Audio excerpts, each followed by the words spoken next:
Ela escreveu em torno de 16 obras, através da psicografia do Divaldo Pereira Franco, abordando temas como esse que o doutor hoje vai falar, sobre o perdão, sobre a culpa. É a série psicológica dela. Então, eles estão disponíveis, se alguém quiser adquirir. Eles são muito bons a título de autoajuda, né? De nos ajudar a entender os nossos dramas pessoais, os conflitos familiares e prosseguirmos vivendo, né? Buscando as soluções. Nessa quarta-feira, como a gente falou das palestras, nós vamos ter às 14 horas o tema Bem-aventurados os pobres de espírito. Serei eu que farei então essa abordagem. E à noite o tema será a caminhada com a nossa irmã Adelina Cardoso. Vamos ler uma breve mensagem que fala sobre o tema que o Fábio vai abordar. Somente não perdoa aquele que se admite incapaz de errar. Que esse não seja o teu caso. Se possuis algum conhecimento relativo de ti, serás sempre indulgente.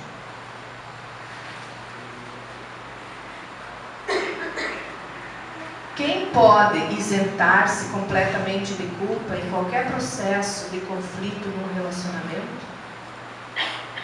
Apenas não se enxerga como é quem olhe em demasia para os outros. Que não sejas como este. Recorda Jesus diante da mulher adúltera e deixa cair as pedras que tens nas mãos. Essa pequena mensagem é do livro Senhor e Mestre, do Espírito Irmão José. Convidamos então a todos para uma oração, preparando-nos mentalmente para os que temos nessa noite. Se quisermos, podemos fechar nossos olhos, a fim de elevarmos um pouco mais o nosso pensamento, buscando as vibrações superiores que nos aliviam das tensões acumuladas cotidianamente.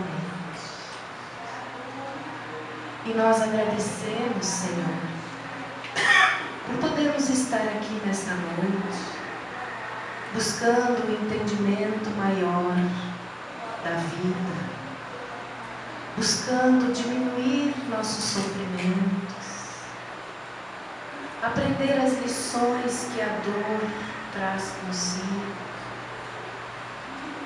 perdoar-nos e perdoar aqueles que porventura tenham se tornado um transtorno para nós. Ajuda-nos, ó Mestre, a compreender e a seguirmos a nossa caminhada nos teus passos, cumprindo com o roteiro que nos deixaste do teu Evangelho de amor. Permaneçamos em paz, envolvidos por estas energias benfazejas, e que assim seja.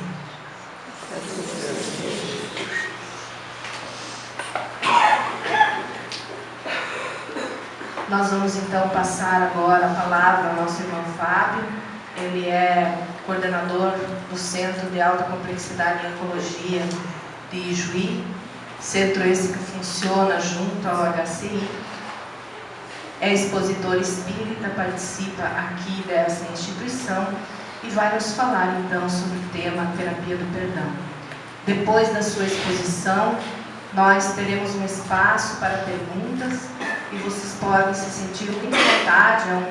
É uma atividade informal para fazer as suas perguntas em torno da sua experiência médica e também em torno do tema que ele irá abordar.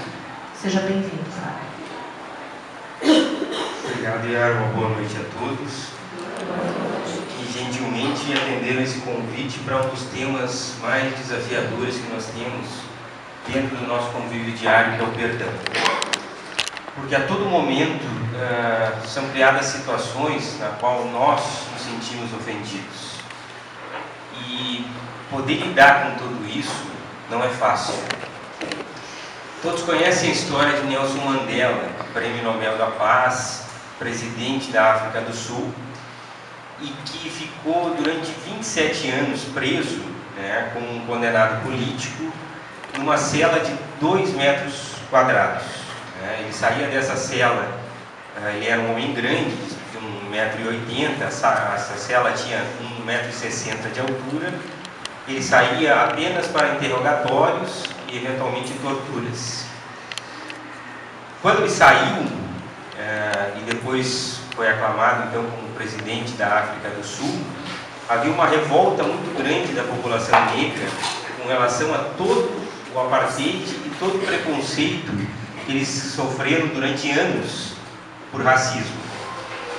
E o primeiro sentimento que movimentava, então, e mobilizava a população negra era de vingança e de ódio.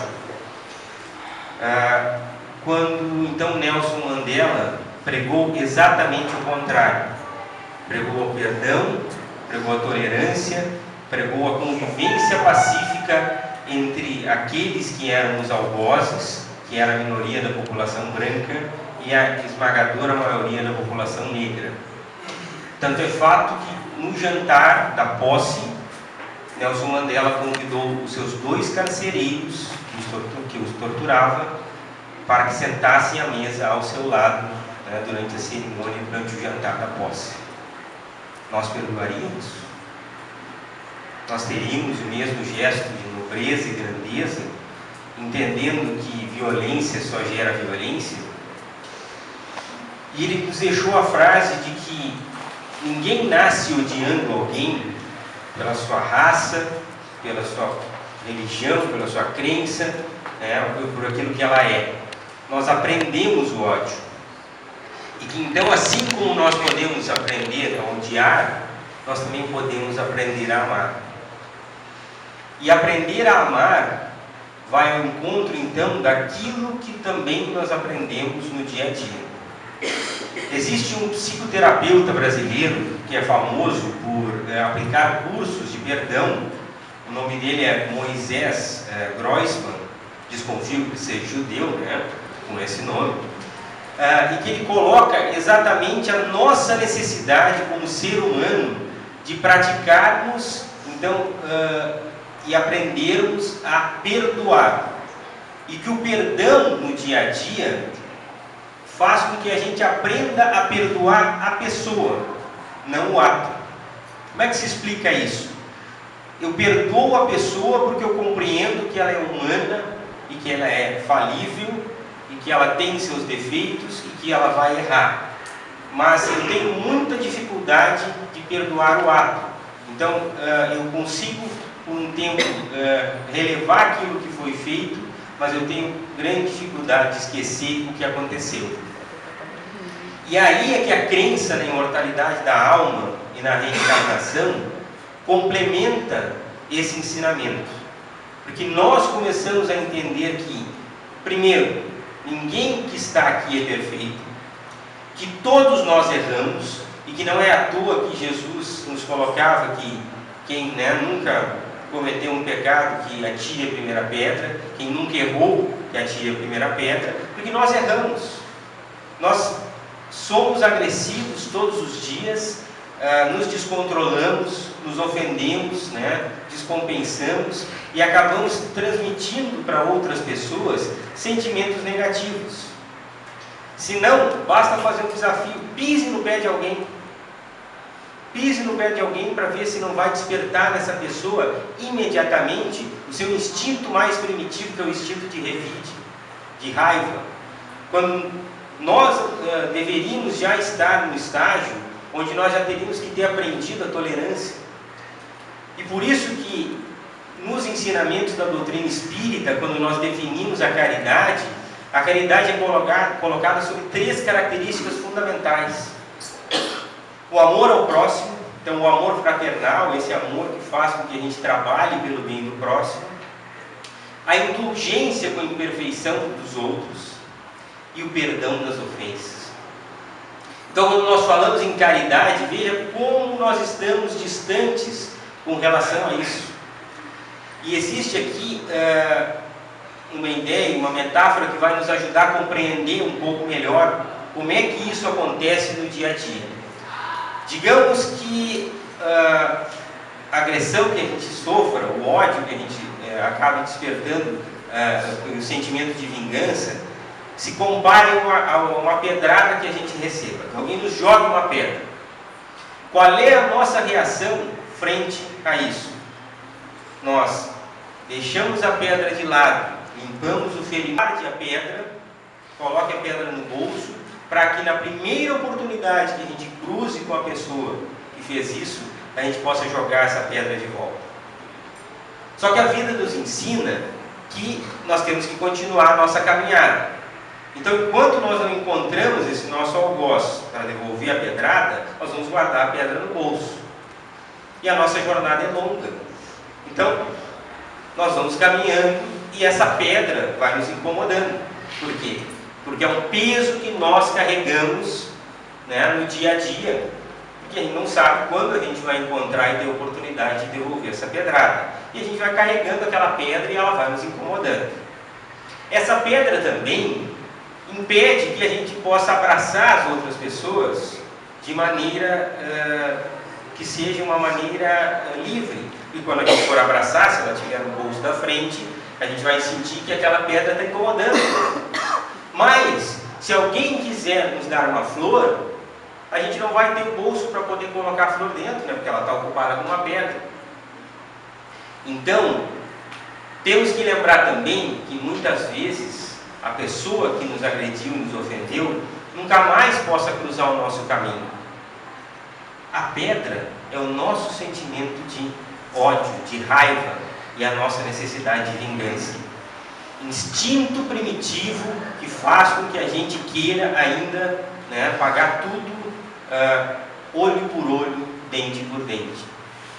Então, ter a capacidade de perdoar é ter a capacidade da gente poder se desfazer dessa pedra e desse sentimento negativo, para que a gente possa, quando tiver a oportunidade de fazer o bem, estar já livre desse sentimento negativo.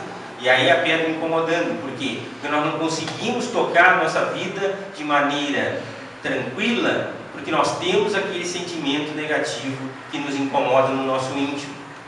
Todos os dias nós acordamos com essa necessidade de tentar se livrar disso, mas não sabemos muito bem como fazer. E aí, quem tem o coração muitas vezes endurecido por um sentimento nocivo, ruim, não tem espaço para que os bons sentimentos possam também fazer parte disso.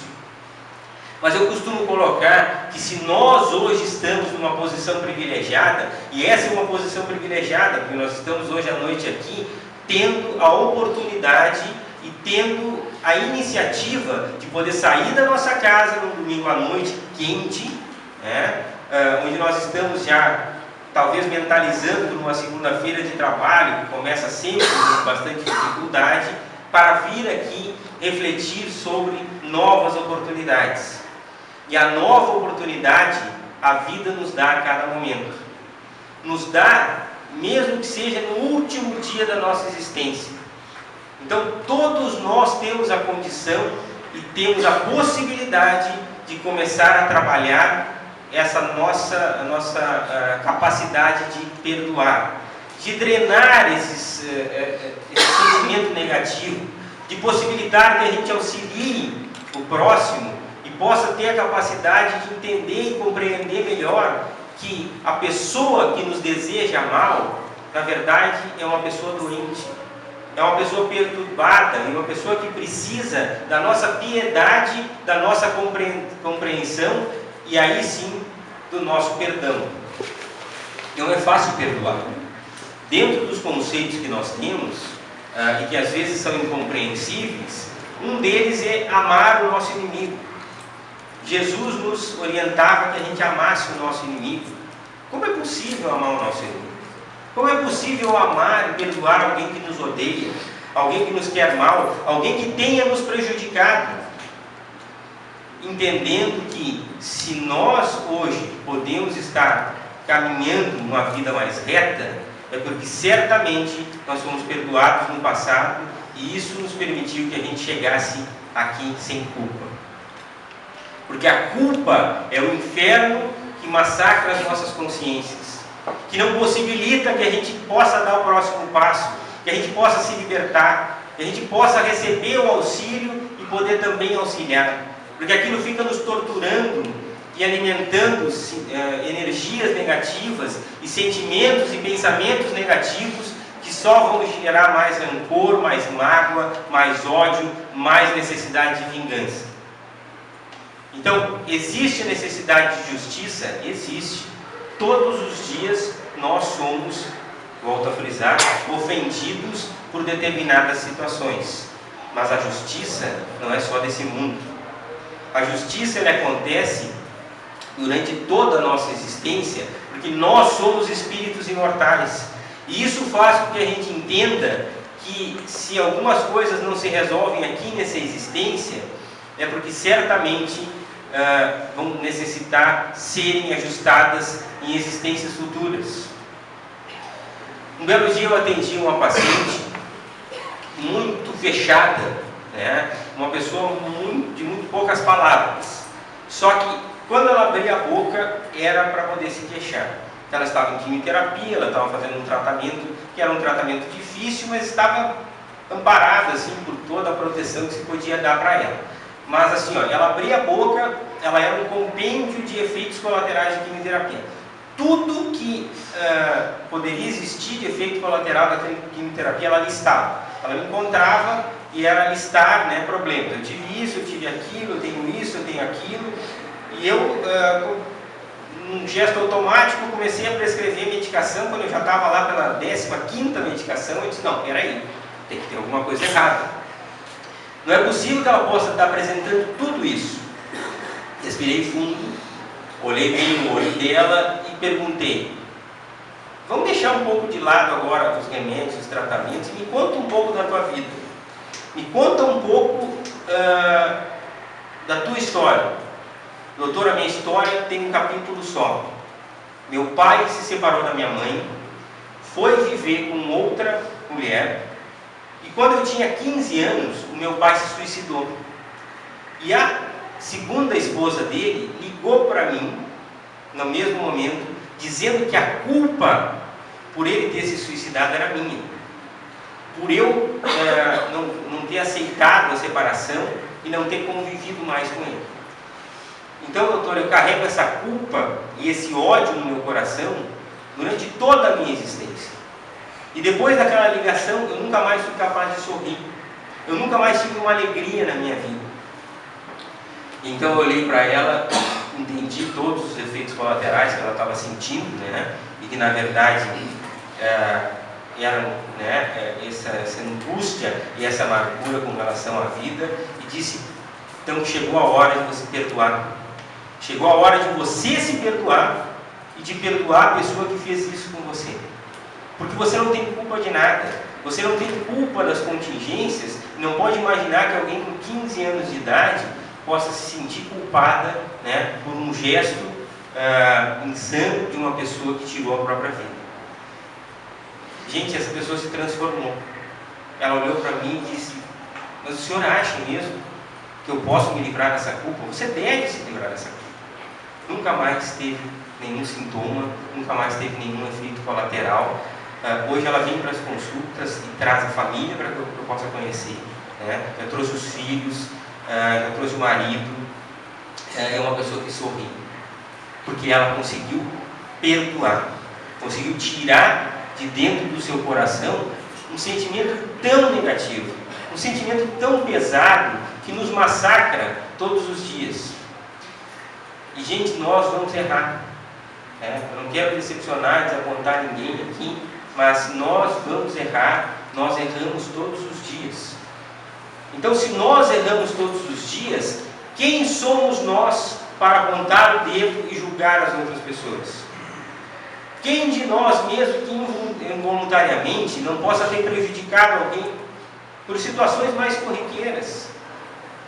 Então, nós temos a necessidade de que nos perdoem, mas para isso nós precisamos aprender também a perdoar. E esse perdão começa com uma reflexão íntima e pelo auto-perdão. Nos perdoarmos por tudo aquilo que a gente fez de errado, mas não o perdão de um pai que é negligente com o seu filho e que prefere desculpar e perdoar tudo que ele fez, porque educar dá trabalho, né? E às vezes a gente precisa dizer não. Mas o perdão que faça com que a gente entenda que aquilo que nós fizemos foi errado e que faça amadurecer e não repetir mais esse erro. Nós espíritas costumamos dizer que nós somos espíritas pelo desafio de poder nos tornar a cada dia uma pessoa melhor. A cada dia buscar, através do conhecimento, essa disciplina e essa libertação que vai fazer com que a gente entenda as contingências da vida e entenda a nossa necessidade de poder modificar o nosso espírito e modificar a nossa maneira de trabalhar e de encarar a vida. Sermos mais tolerantes com as imperfeições dos outros. Não termos mais esse instinto de revide, porque revidar é um instinto natural. É o exemplo que eu falei, se alguém pisa no nosso pé. Então, se alguém esbofetear a nossa face direita, o que Jesus nos orientava? Oferecer a outra face. Mas espera aí você é um covarde. Oferecer a outra face não é isso. Oferecer a outra face é retribuir o mal com o bem. Quem aqui não conhece a história do casal de São Paulo, que era um empresário japonês, que teve o seu filho sequestrado pelo motorista, por um funcionário, depois o filho foi assassinado, e esse casal teve a capacidade de poder ir até a prisão, conversar com o assassino e dizer para ele que perdoava ele por esse gesto. Nós perdoaríamos? Nós seríamos capazes de tamanho gesto? Agora, vocês conseguem imaginar o alívio dessas pessoas? O peso que eles retiraram dos seus ombros com relação a todo e qualquer sentimento de ódio, de raiva e da necessidade de vingança? Então, é lícito que a gente possa exigir a justiça dos homens, que a pessoa que cometeu um mal seja processada, pague por aquilo que ele cometeu. Agora, se nós convivermos sempre com esse desejo e essa necessidade de vingança, examinem os casos dos países que têm pena de morte e que as pessoas, então, familiares das pessoas que foram, então, prejudicadas, assistem à execução. Qual é o sentimento delas depois da execução? É o sentimento de vazio, porque não se retribui o mal com o mal. A vingança, o ódio, apenas nos coloca na mesma posição das pessoas que nós julgamos estarem erradas, porque ela nos coloca nessa mesma faixa de vibração e acaba então desarmonizando e desequilibrando toda a nossa vida. Então, oferecer a outra face é oferecer, sim, poder retribuir o mal que nos fizeram com o bem. De que maneira? Se nós fomos prejudicados de alguma maneira, se nós perdemos de uma maneira estúpida ou às vezes violenta alguém que a gente ama, por um crime que alguém cometeu, se alguém nos prejudicou no trabalho, se alguém nos traiu, se alguém nos ofendeu, que a gente tenha a capacidade de poder perdoar. Que a gente entenda que esse gesto é o primeiro gesto para que a gente possa, depois, futuramente, poder aprender a também trabalhar pelo bem. Se vocês querem entender como é possível amar o nosso inimigo, e se a gente já tem a capacidade de poder perdoar o nosso inimigo, eu faço a seguinte questão: se o nosso inimigo fosse atropelado na rua, o carro fugisse, e se só nós enxergássemos, e nós tivéssemos a oportunidade de socorrê-lo, tá? A gente iria socorrer ou não? A gente estenderia a mão? Se a resposta for sim, então a gente já tem essa capacidade. Mas a grande maioria das pessoas pensaria que se dane. Em determinada ocasião, um paciente nosso, já na fase próxima do desencarne, já no período de agonia, teimava em não morrer. A gente via que aquela aflição e aquela agonia perdurava por dias. Até que então nós resolvemos conversar com ele. Vem cá, o que está te faltando? O que falta que você não consegue partir em paz? Doutor, há muitos anos eu briguei com meu irmão. Nós tivemos uma briga muito séria e nós nos odiamos. Eu gostaria de, antes de morrer, poder pedir perdão para ele. Então nós conseguimos o contato do irmão, ligamos para ele e o irmão disse para a gente que se dane, que morra. E ele acabou morrendo então, sem essa capacidade de pedir perdão. Vocês acham que essa história termina assim? Ou vocês acham que eles vão ter que voltar para outra existência para poder fazer a reconciliação? Quanto tempo nós perdemos na nossa vida alimentando ódios e sentimentos de vingança? Quantas vezes nós retribuímos com violência? Quantas vezes nós não contamos até 10? Tem uma história de Chico Xavier que uma pessoa procurou e ele disse: meu marido é alcoólatra, e faz 10 anos que ele bebe e chega em casa e é uma coisa muito ruim.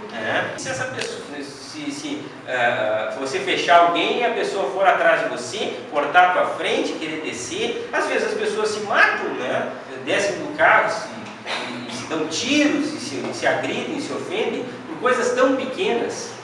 É a fera, é o animal ainda não domesticado e que precisa o quê? De esclarecimento. O que nós estamos fazendo aqui? Qual é o sentido da nossa existência? Por que eu, numa posição que procuro não prejudicar ninguém, que tento levar uma vida correta, passo por tantas dificuldades, e o fulano lá, que é um bandido, não tem problema nenhum? Porque provavelmente nós éramos os bandidos em outra existência.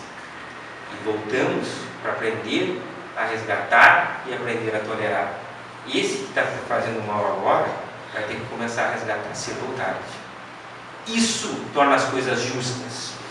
Isso possibilita que nós não pensamos que a vida vai ter um castigo eterno, onde nós vamos estar lá no inferno, sendo castigados, ou pelo contrário, que nós somos pessoas boas, nós vamos estar no paraíso de contemplação. Se nós formos pessoas boas, certamente a nossa necessidade de trabalho vai aumentar e nós vamos voltar aqui para a próxima existência numa situação de muito mais conflito, de muito mais perturbação, onde a gente possa auxiliar muito mais, onde a gente possa intervir muito mais, onde a gente tenha a necessidade e a possibilidade de poder trabalhar muito mais em benefício das outras pessoas.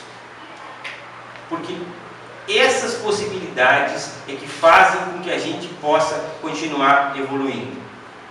Eu dei uma palestra sobre felicidade há uns dias atrás, e se a gente parar para pensar, no mundo de hoje é muito difícil a gente ser completamente feliz. Por quê? Como é que a gente vai ser feliz se basta sair na rua? Existem pessoas vivendo no mais completa ignorância e miséria. A gente acha que pode construir um castelo ou uma casa com muros altos e deixar todos os problemas para o lado de fora. Mas quando a gente sair para a rua, quando a gente tiver que conviver com as outras pessoas, as situações e os problemas vão estar logo ali. E nós vamos ser colocados à prova pela maneira como nós nos portamos frente a tudo isso, pela maneira como nós vamos conseguir lidar com todos os diferentes tipos de situação. E nós vamos ter desafios. Alguns têm que matar um leão por dia, outros têm que matar um leão por semana, outros matam um leão por mês. Por quê? Porque isso está ajustado de acordo com a sua necessidade evolutiva e a sua necessidade de resgate. Então, se a vida não acaba aqui, nessa existência, se nós vamos ter que voltar várias e várias vezes, por que não começar a perdoar agora? Por que não pensar na situação que nós temos? E parando para pensar na nossa situação de vida, se nós não perdoarmos toda essa energia negativa, a pedra que eu tanto falei vai continuar no nosso bolso. Será que a gente vai sair por essa porta aí hoje e vai levar essa pedra junto? Será que amanhã nós vamos administrar essa pedra como? De que maneira nós vamos conseguir parar para desculpar e perdoar as pessoas que nos prejudicaram? Ah, doutor, mas é muito difícil que eu possa esquecer. Ah, eu tenho muita dificuldade de esquecer o mal que me fizeram. Mas assim, ó, se a gente pelo menos deixar que a pessoa prossiga, não ficar mais em sintonia com essa pessoa, alimentando esse sentimento de ódio e vingança todos os dias. Se eu não tenho capacidade de cruzar com essa pessoa e perdoá-la pessoalmente, ou olhá-la no olho, eu pelo menos eu não fico encarando, né, e emanando ódios, e emanando sentimentos de vingança, que eu possa libertar esse sentimento. Porque se eu perdoar, eu consigo me libertar de toda essa carga negativa. A pessoa perdoada vai estar então com a responsabilidade de reparar esse mal, de reparar o mal que ela possa ter feito para alguém. Então todos nós temos que pensar nas situações cotidianas que nós temos no dia a dia e termos a capacidade de poder perdoar. Trabalhar esse perdão pela prática do bem, por aquilo que Jesus nos deixou de ensinamento. Oferecer a outra face, perdoar 70 vezes 7 vezes, ter a capacidade de praticar a caridade, né, que é a essência de que nós trabalhamos na doutrina espírita, amar aos nossos semelhantes, a indulgência com a imperfeição do próximo e o perdão das ofensas. São coisas simples, mas ao mesmo tempo que fazem com que a gente tenha um envolvimento de uma existência, que a gente possa colocar isso em prática nas nossas relações do dia a dia, que a gente possa compreender que dentro da nossa existência e num mundo de tanta perturbação, de tantas doenças psicológicas, num mundo que pena tanto com a depressão, com a ansiedade, com as síndromes do pânico, com doenças graves que ainda nos assolam, entender que os sentimentos negativos prejudicam inicialmente a nós mesmos. Então, perdoar é a capacidade de retirar de dentro do nosso coração e de dentro da nossa alma todo e qualquer sentimento de raiva e necessidade de vingança. Temos muito ainda que evoluir, mas se a gente parar para pensar, nós temos que começar a praticar isso agora. Quantas histórias não se resolvem, quantos ódios familiares, né, se perpetuam e não se resolvem, quantas situações no dia a dia que nós alimentamos. Então, nós precisamos aprender a perdoar a cada dia, aprender a perdoar a cada situação que a vida nos impõe, começando também pelo auto-perdão. Para finalizar, eu quero contar uma história que ilustra bem isso. Hoje é o dia das histórias, né? Mas as histórias marcam bem para que a gente possa lembrar tudo o que acontece. Uma determinada pessoa cometeu um crime. Ele morava numa cidade muito pequena e então ele foi descoberto, foi julgado, foi condenado e foi para a prisão. Passou preso durante 10 anos. E durante esses 10 anos, ele não recebeu nenhuma visita de nenhum familiar. Só passavam para ele que a família estava muito envergonhada e que então ninguém tinha coragem de vir visitá-lo. E ele passou então solitariamente esses 10 anos, até que ele recebeu a liberdade. Quando ele recebeu a liberdade, como ele não tinha contato com nenhum familiar, ele ficou muito angustiado, sem saber se ele retornava para a cidade que ele morava ou não. E esse retorno tinha que ser feito de trem. Então ele entrou no trem né, e rumou para essa cidade. Quando sentou do lado dele uma pessoa já mais esclarecida, e notando a angústia e a aflição dessa pessoa, puxou o assunto. Meu amigo, tu parece muito angustiado, você parece, né, muito pesado, né? O que te aflige? E aí ele contou o que aconteceu e contou que, olha, eu escrevi uma carta para minha família dizendo que eu estaria voltando. E que se eles tivessem me perdoado, na estação de trem da minha cidade, tem uma macieira que fica bem perto dos trilhos. Que eles pendurassem então uma fita branca nessa macieira. Então, se eu passar pela cidade e tiver essa fita branca, eu desço lá. Agora, se não tiver fita nenhuma, eu não desço, sigo. Os pequenos gestos, né? As pequenas atitudes, com a capacidade que nós temos de modificar o ambiente que se encontra próximo de nós. Todos nós sonhamos com grandes gestos de caridade. Eu vou adotar 30 crianças órfãs, eu vou ajudar todo um asilo. Comece com uma pessoa que precisa de auxílio muito próximo a você. Você vai ver que esse amor vai se multiplicar até que a gente possa irradiar então esse amor por toda parte. Que a gente possa então, em vez de nos armarmos uns contra os outros, que a gente possa nos amarmos uns aos outros. Existe uma grande diferença nisso.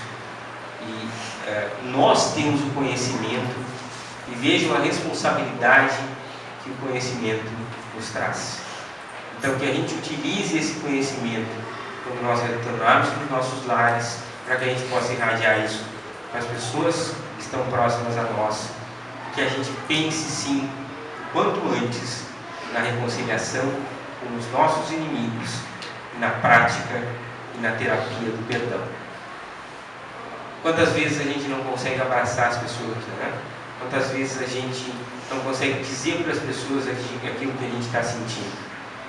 Então, que a gente possa colocar isso em prática, para que a gente possa então sonhar um mundo melhor. Essas são as palavras que eu queria deixar para a noite de hoje. Eu agradeço mais uma vez a vinda de todos, né? Pedindo perdão desde já pelo, eventualmente a falta de espaço, né? O assunto hoje, pelo jeito, tem muita gente precisando perdoar aí, né? E chamou muito a atenção.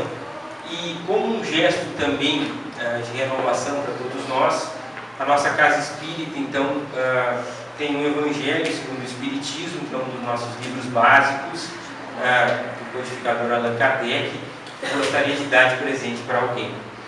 Então, tem alguém aí que estaria disposto hoje a começar a perdoar e que gostaria do livro como um auxílio para tentar trabalhar isso? E se sinta bem à vontade.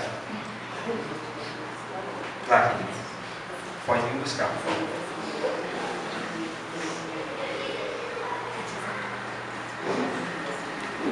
Lembrando que o perdão é um gesto de coragem, né? Então que a gente possa também aprender que a cada dia essa renovação é necessária.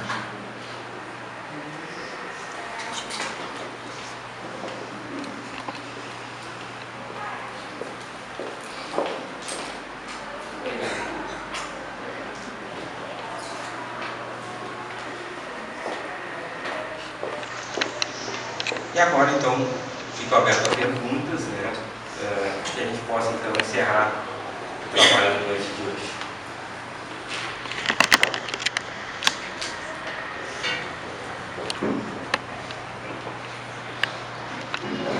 A capacidade, ela se faz exatamente pela busca do conhecimento.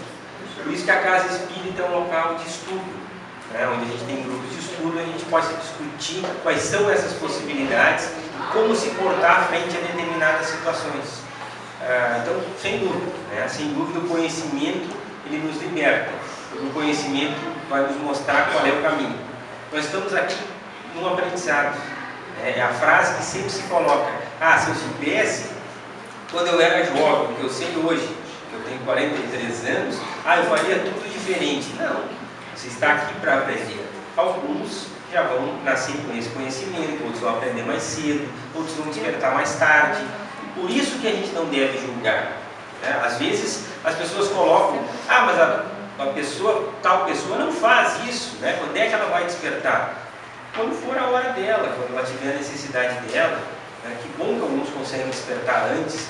Nós estamos todos aqui colocados nessa posição de querer trabalhar, porque essa é uma necessidade que nós temos, porque isso nos faz bem, e porque em algum determinado momento da nossa vida, dessa existência, nós despertamos e sentimos essa necessidade, porque faltava algo mais. Então cada um tem o seu momento, e por isso que a gente não pode julgar, né, as outras pessoas.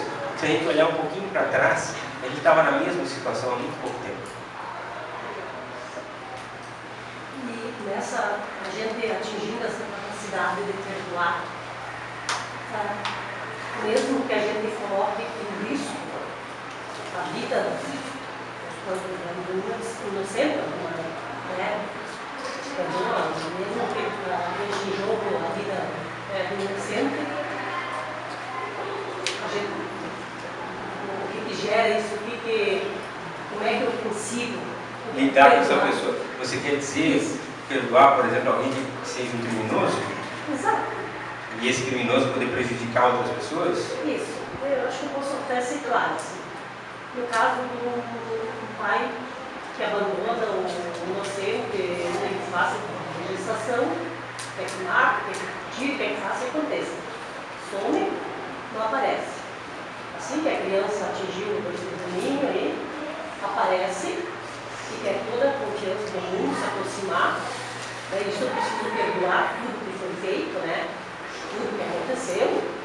Não, para se aproximar isso aquilo, você está colocando em jogo a vida desse inocente, porque eu vou confiar, mas confiar com outro, né? Quando, como que eu faço isso? Eu entendo, não, mas aí você tem, aí é um sentimento humano, né, que vem a insegurança de a pessoa poder repetir esse mal. Mas então significa que você ainda não perdoou. Porque o perdoar é incondicional. É aquilo que a gente tem que colocar. Você perdoa e perdoa e se livra desse sentimento. Então, você pode perdoar sem obrigatoriamente dar essa segunda chance. São coisas diferentes. Né? Uma coisa é você perdoar o mal que ele possa ter feito.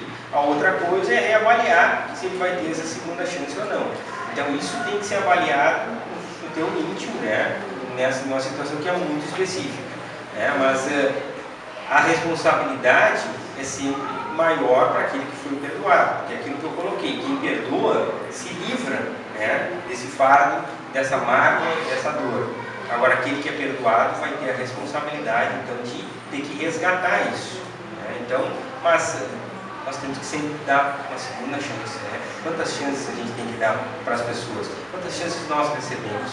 Porque a gente não tem essa noção, mas certamente nós recebemos muitas chances na vida de poder reparar o mal que a gente tem cometido. Então, dentro disso tudo, isso tem que ser analisado em duas questões. A primeira é perdoar, e a segunda é ver se ele já é possível receber essa segunda chance ou não. Então, ele já está preparado.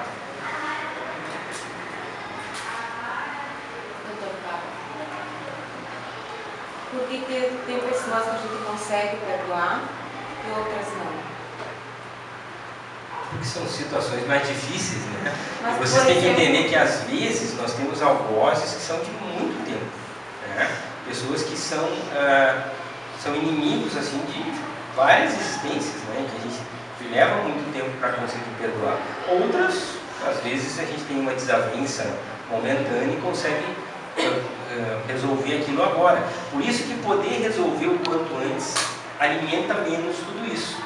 Tem uma história fácil, mas a gente vê todos os dias e presencia essa dificuldade. Então, por isso que às vezes é mais difícil perdoar determinadas pessoas do que outras. Às vezes a gente tem pessoas que a gente tem muita antipatia, né? E que a gente odeia muito. Então a gente tem que aprender a controlar esse instinto e poder modificá-lo por outro instinto, que é o instinto do amor. Mas e quando a gente perdoa a pessoa, né? Vamos ver o âmbito familiar, né? Tu perdoa, mas a pessoa não te perdoa e continua se achando que ela é certa. O que a gente faz? Você tem que fazer a sua parte, entende? Você tem que fazer a sua parte. Você procura a pessoa e diz para ela, olha, vamos esquecer e tal. E se ela não quer, bom, você não tem mais nada a fazer, mas ela vai prosseguir com essa mágoa. Você se livrou, entende? Porque você conseguiu passar isso aqui. Não adianta eu ir procurando, né? Assim, ó. Não, porque ela também vai despertar para o momento dela, mas não tenha ódio pelo fato de ela não ter te perdoado. Essa que é a grande questão. Porque aí a gente, isso fere o nosso orgulho. Porque por que a gente tem dificuldade de perdoar? Porque daí se eu pergunto, por que ela não me Porque perdoou? talvez o orgulho dela não permita, né? Porque ela ainda não tem essa capacidade de perdoar. A própria vaidade do ser humano de se achar ofendido, às vezes melhor que os outros. Então, o que nós temos é que ter essa iniciativa, porque pedir perdão é um gesto de humildade. Eu reconheço que eu errei, eu sempre brinco que o correto seria que se pisasse no nosso pé a gente pedisse desculpa, né? Porque aí você desarma a pessoa, né? Porque aí ela vai, o que ela vai te dizer?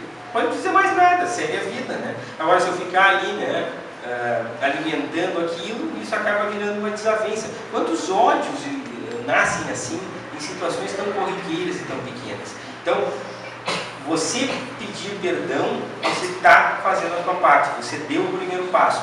É um grande gesto de humildade, é um grande gesto de compreensão, né, de reavaliar a tua existência. Se a pessoa não aceitou, bom, agora então é ela que vai ter que também prestar contas pelo fato de não ter perdoado. Então, o importante é que a gente tenha isso em mente, bem no nosso coração. Parece que é mais fácil perdoar quando se está encarnado. Há a possibilidade de existir um perdão quando a outra pessoa já se encarnou? Eu ainda tenho. Claro que sim. Porque lembra que a gente sempre está mentalizando, né? Então a gente pode, através das nossas orações, solicitar que essa pessoa que já desencarnou, que ela entenda, né? Que ela receba esse amparo, que ela possa também receber, né, esse teu sentimento de arrependimento, que você quer reparar, e lembrar que logo a gente se reencontra. Então, que a vida vai nos dar outras oportunidades, seja no mundo espiritual, seja voltando aqui. E se você já se arrepende, então você já está no caminho, né, da possibilidade de poder pedir esse perdão. Então, sem dúvida nenhuma, né? Assim como a gente segue alimentando ódio por outras pessoas, né, mesmo depois que ela morre, né? Segue odiando essa pessoa, porque a gente acha que a morte pode interromper determinadas relações de ódio, né, de animosidade, mas não, elas continuam até que elas possam se resolver. Isso se resolve quando a gente consegue perdoar.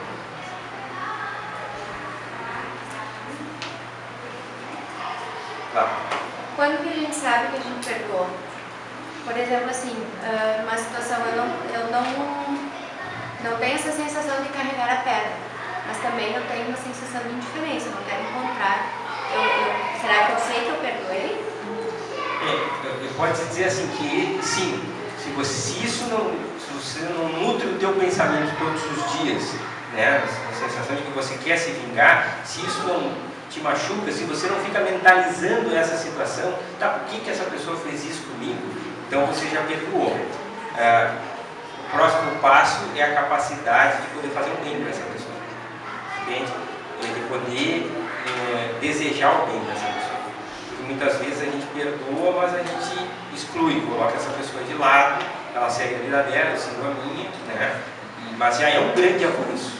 É que nem falar mal das outras pessoas, né? Você fala mal, tem o hábito de falar mal, ninguém fala mal de ninguém, né? Tem esse hábito de falar mal. Então, qual é o primeiro passo? Se eu for falar mal de alguém, eu me dou conta e paro. Esse é o primeiro passo, eu já não falo mais mal. O segundo passo é quando eu não penso mais mal, que é muito mais difícil, né? Eu não falei mal, mas eu pensei, né? E já sendo assassinado. Tipo assim, a questão da pessoa tem uma justiça aqui, está preso.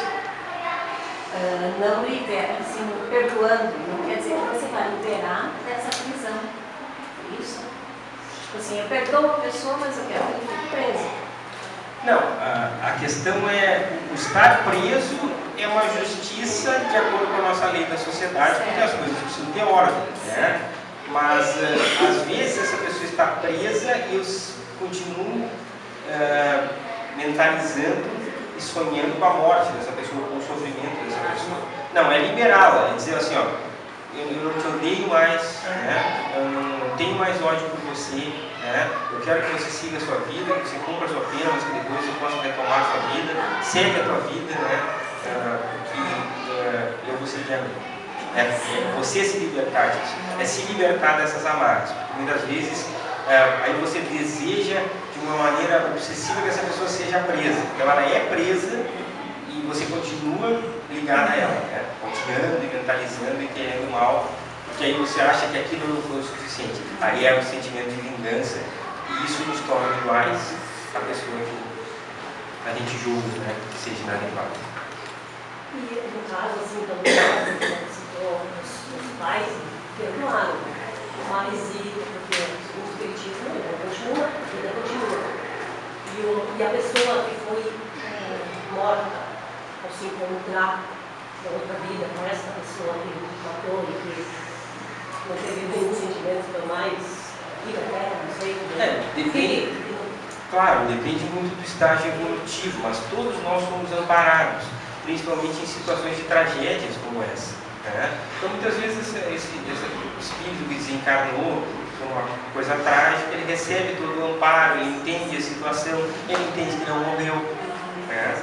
Então, entender que a vida continua e que vai receber outras oportunidades e tem a capacidade de se livrar. Outras vezes, não. É o que nós chamamos no doutrina espírita de obsessão. A pessoa desencarna e aí ela volta, né, com o espírito e segue convivendo e tentando prejudicar essa outra pessoa, obcecada com esse sentimento de vingança. E aí, quando a pessoa que fez o mal desencarna, ela vai estar lá esperando, foi a história que eu contei, para se vingar, né, para tentar atrapalhar a vida dessa pessoa.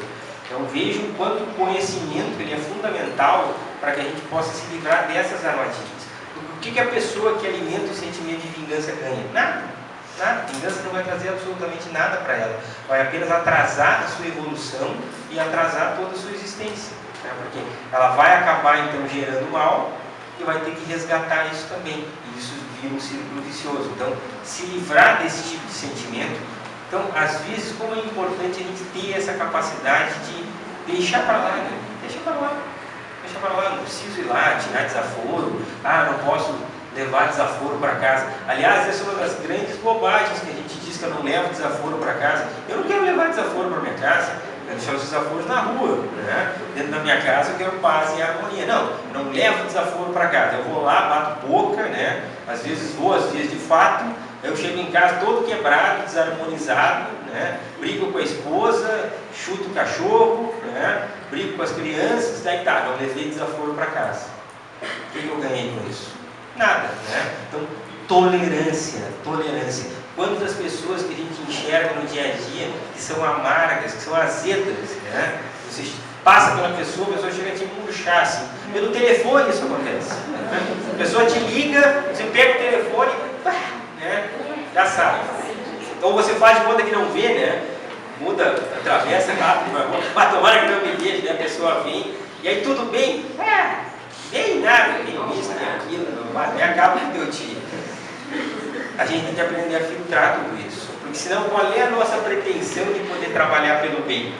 É muito fácil eu trabalhar, eu quero trabalhar pela saúde dos outros, eu vou lá num lugar que todo mundo tem saúde. Agora, se eu for num lugar lá que está todo mundo mal, necessitado, depressivo, antes, já possibilita para ele que ele receba todo esse amparo. Né? E você imagina então a situação que ele também vai chegar ao ponto do arrependimento, e talvez o irmão já esteja, então, como partiu antes, já recebeu toda a orientação, todo o amparo, ali para ampará-lo. Muitas vezes isso pode se desfazer aí. Né? Então, tudo depende do grau de evolução de cada um, né, e do estado que nós nos encontramos. Porque a morte também, o período que a gente se desliga do corpo, ela vai ser de mais ou menos perturbação, de acordo com o nosso grau de entendimento, nossas ações aqui nessa existência. Então, se a gente já tem esse entendimento, fica muito mais fácil. Se a gente não tem, né, a gente pelo menos se arrependeu e vai receber um amparo. Agora, se ele não se arrepender, bom, aí vai demorar bastante tempo. Mas se você se arrepender muito e está ali na angústia da morte, o irmão, esse espírito já está preparado, ele vai vir para socorrer ele no caso? Se ele já estiver preparado, pronto, sim. E nós também, quando vamos para o mundo espiritual, a gente necessita de um certo tempo para poder adquirir esse equilíbrio. Né? Então, se essa pessoa está equilibrada, né? Por isso que os familiares que vêm nos buscar, na maioria das vezes, são familiares, às vezes, que já partiram há algum tempo, já vão estar mais preparados para, né, nos amparar e nos auxiliar. Alguém que desencarnou há muito pouco tempo, talvez não tenha o equilíbrio, né, suficiente para amparar naquele momento. Então, mas é uma situação que certamente o irmão não perdoou. Depois o arrependimento deve ter batido já. Isso, com certeza, essa reaproximação vai acontecer. E no caso, esse irmão ainda encarnado antes de adoecer, daqui a pouco ele começa a pensar que não perdoou o irmão e ele pode procurar um centro espírita e estudar, e daí ele já vai se preparando melhor. Não vai sofrer tanto no desencarne. Sem dúvida. É por isso que o conhecimento nos liberta. Né? Buscar aprender, buscar estudar, entender a situação. Por que a maioria das pessoas sofre? Porque ela não entende o que ela está fazendo aqui. Eu não tenho entendimento do que eu estou fazendo aqui nessa minha existência. Né? Eu deixo me perturbar por tantas coisas materiais que eu acabo vivendo uma vida vazia e isso gera muita aflição, muita angústia, muita ansiedade. Então, buscar o entendimento e ter uma fé, vocês podem ver, a pessoa que acredita em algo, a pessoa que acredita que a vida não termina aqui, é uma pessoa que automaticamente ela vai se cuidar mais, ela vai ter um entendimento diferente da existência, né, da pessoa que não acredita em nada. Fábio, existe um tempo entre o desencarne e o mundo espiritual, ou ele é imediato? Desencarnou, agora já está no mundo espiritual? Sim, desencarnou, desligou as amarras, você já está no plano espiritual. A questão é que às vezes a pessoa leva bastante tempo para se dar conta disso. Porque digamos que você acredite que a vida acaba ali. Então você não vai ter percepção que você morreu, essa é a primeira coisa. Digamos que você acha que morreu e aí vai para um descanso eterno. Tem pessoas que ficam paradinhas ali dormindo, tanto assim, né? Até se dar conta que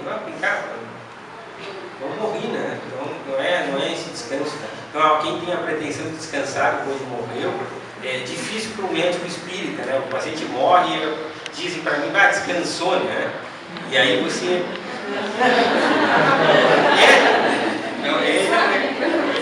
mudar tempo que eu possa prosseguir ainda nessa existência. E às vezes, se eu não desperto, então eu deixo essa existência, aprendo com aquilo e volto numa outra existência para poder prosseguir então a minha jornada. Então as doenças elas ainda são necessárias e são um freio muito necessário num mundo ainda que não está pronto, né? Que não tem a evolução necessária.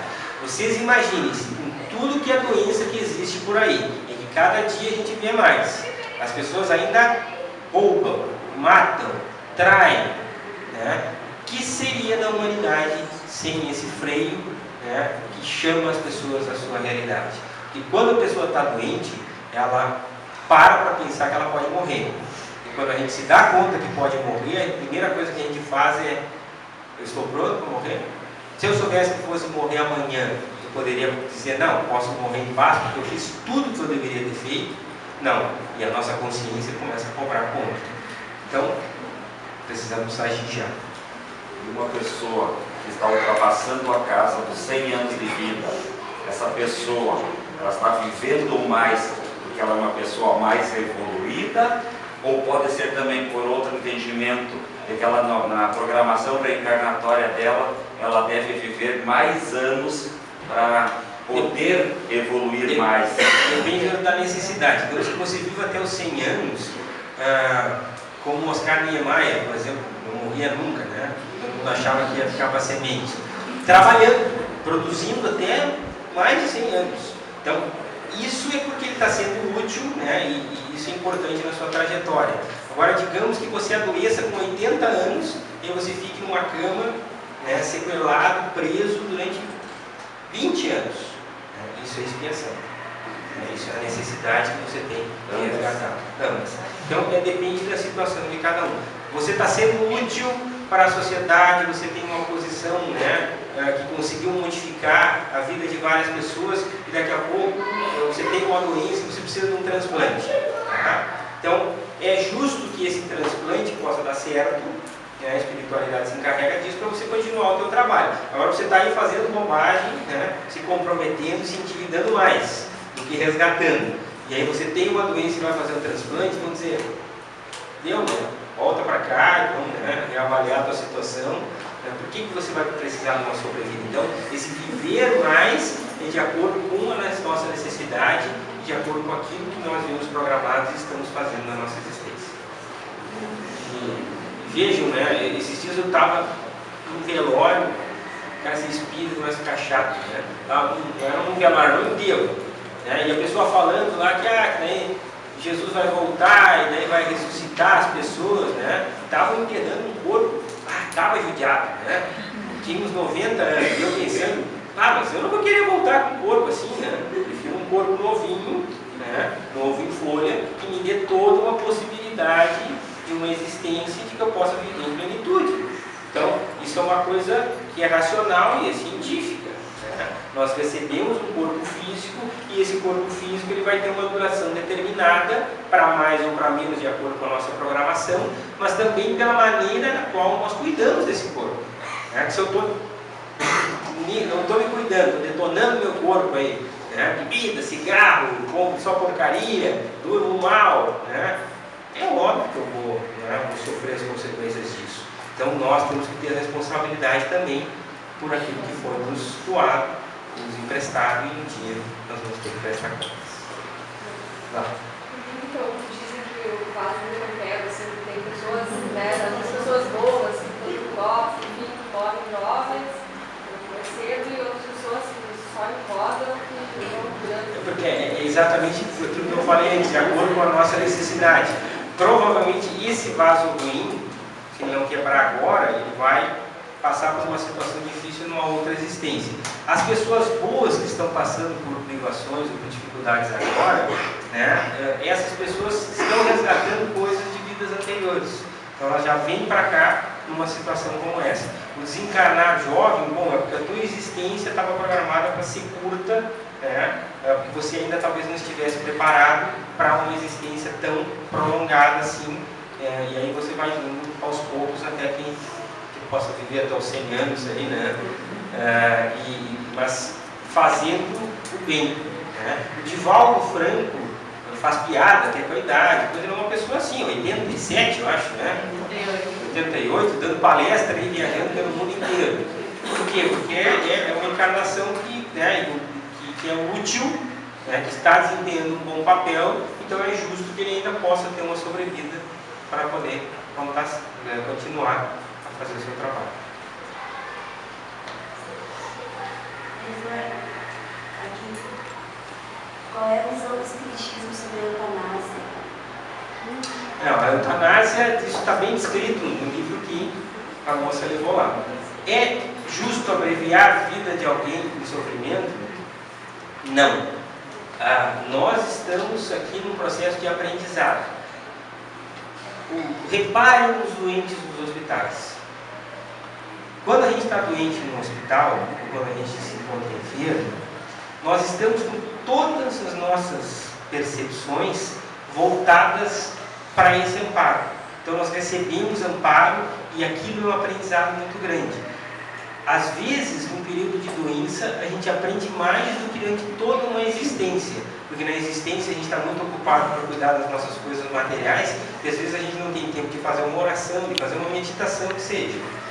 Então, aqui mais tão ligado ao mal e são práticas, né, tão difíceis. Então, ele vai evoluindo e se moldando aos poucos. Então, a espiritualidade se utiliza, né, dessas situações até que a pessoa esteja pronta e possa então ter uma vida plena aí, e completa de todas as coisas.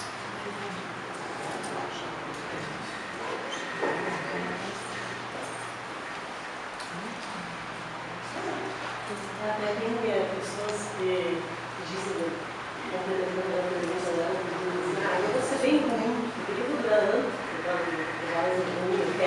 vou ser bem ruim, bem ruim, antes. Mas essa é uma imagem ainda distorcida, porque, claro, nós vivemos num mundo muito injusto, né? Mas se a gente parar para pensar, olhem as pessoas que fazem o bem e no fundo, assim, mesmo que sejam em situações de dificuldade, o que você está plantando, você vai colher, né?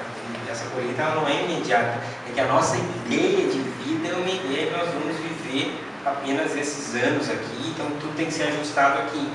Mas a gente vai, né, vai estar tendo outras existências e certamente então a gente vai colher tudo bem.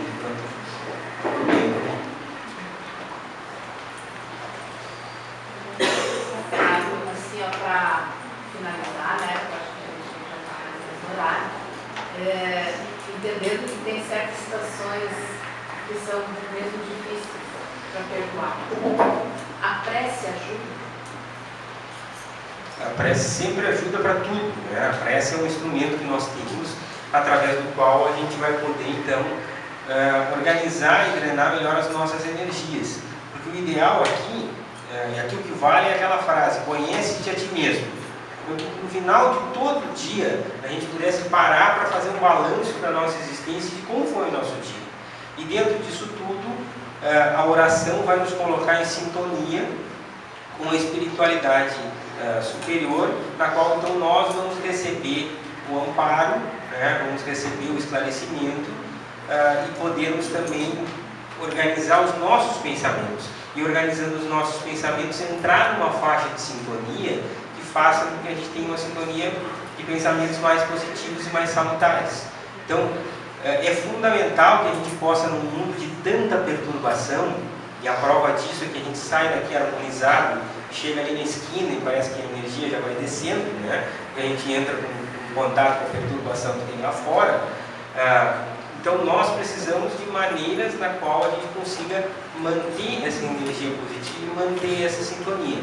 E a prece e a oração ela é fundamental, porque ela nos coloca em contato com a espiritualidade.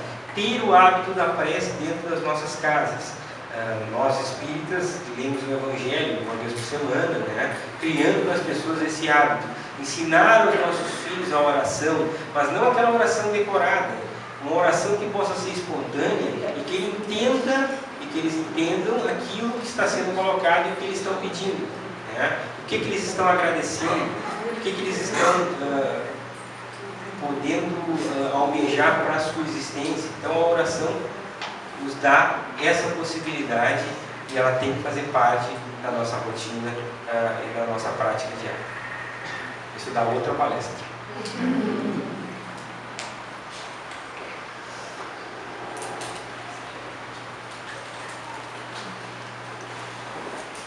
Agradeço mais uma vez então a presença de todos, pelos bons momentos que a gente teve aqui, que a gente possa levar então todo o conhecimento e todas essas boas energias para dentro dos nossos lares, para os nossos ambientes de trabalho, para que a gente possa começar a nossa semana harmonizados e colocando em prática a nossa necessidade, a nossa capacidade de perdão.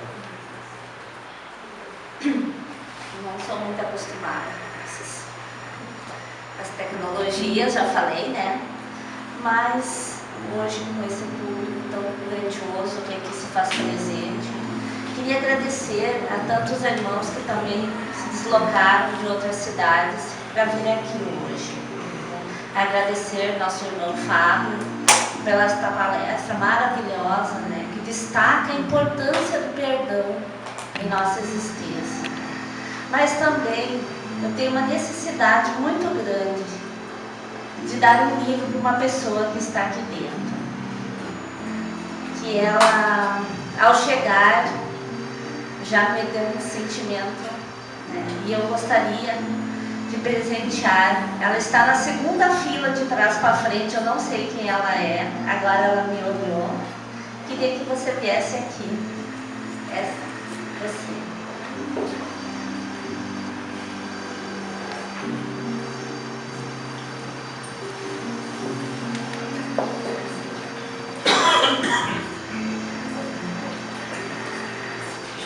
livre, eu quero te dar um abraço.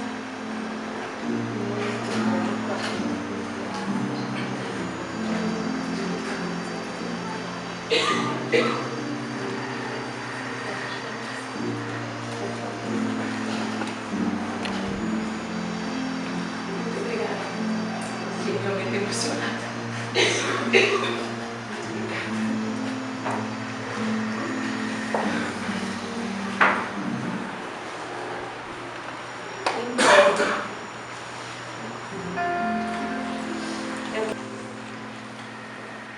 A me acompanharem nesta prece que agora vamos fazer, unindo pensamentos.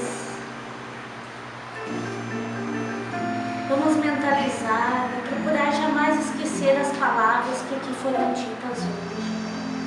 A importância do perdão em nossas vidas. Lembrando que Jesus uma vez disse: reconciliar-te com os teus irmãos enquanto estás com eles no caminho. Que possamos nos livrar destas amarras que nos ligam uns aos outros, que é a mágoa ou o ódio. No lugar destas amarras tão dolorosas, possamos colocar a do amor. Vamos todos juntos pedir a Deus, a Jesus, as bênçãos para nós, para tantos irmãos que partem do mundo material, levando consigo tantos ódios, tantos desejos de vingança. Que estes irmãos possam sentir o nosso desejo de paz para cada um deles. Hoje que aqui se fazem muitos presentes,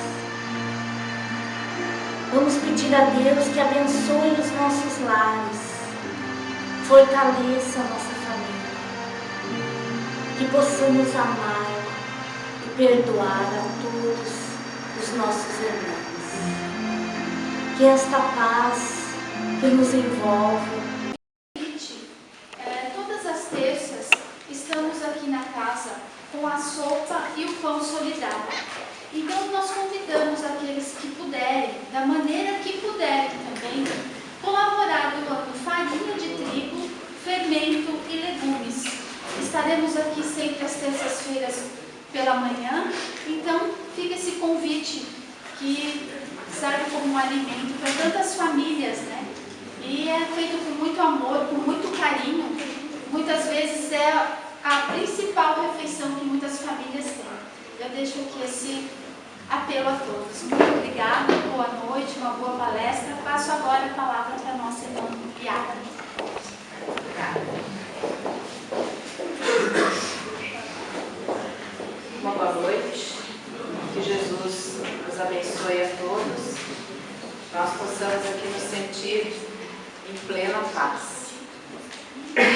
Vamos ler uma mensagem inicial da nossa reflexão e que tem a ver com o tema da palestra que o Dr. Fábio vai abordar. O título da mensagem se chama Morte, consta no livro Episódios Diários, de autoria do espírito Joana de Ângeles, escrita pelo médium Divaldo Pereira Franco. A mensagem diz assim: tudo que nasce, vive, morre e se transforma. O corpo se organiza, tem o seu ciclo vital, desagrega-se e modifica as moléculas que o constituem mediante o fenômeno da morte. A morte é, portanto, acontecimento biológico inevitável para todas as formas vivas na Terra. Considera a fragilidade orgânica na qual te movimentas e, ao cair do dia, antes do repouso no lar, pensa na possibilidade de a perderes mediante a transformação pela morte. O sono é quase uma desencarnação. E ninguém tem segurança se despertará na aparelhagem física no dia seguinte. Faze uma avaliação do teu dia, busca retificar aquilo em que te enganaste. Reprograma as tuas atividades e vive com a retidão que caracteriza aquele que dispõe de pouco tempo, confiando no prosseguimento da vida após o trânsito. Desenfaixa-te dos elos retentivos com a retaguarda, ou seja, com o passado, sempre que te sintas atado, recordando que a vida prossegue. E toda vinculação com os caprichos humanos representa sofrimento em programação. Todos os momentos que passam podem ser considerados adeuses. Assim, avança para o amanhã, libertando-te para alcançares o triunfo da tua imortalidade.